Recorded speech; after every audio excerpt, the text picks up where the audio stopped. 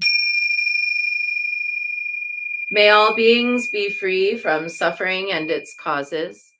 May all beings have happiness and its causes. May we carry the essence of Kuan Yin in our hearts. Namo Guan Yin Pusa. And we close with a bow to Kuan Yin, a bow to one another, and bow to the inner teacher, and wishing you a great day. And I will see if I come back, maybe tomorrow, maybe the next day. Okay, bye.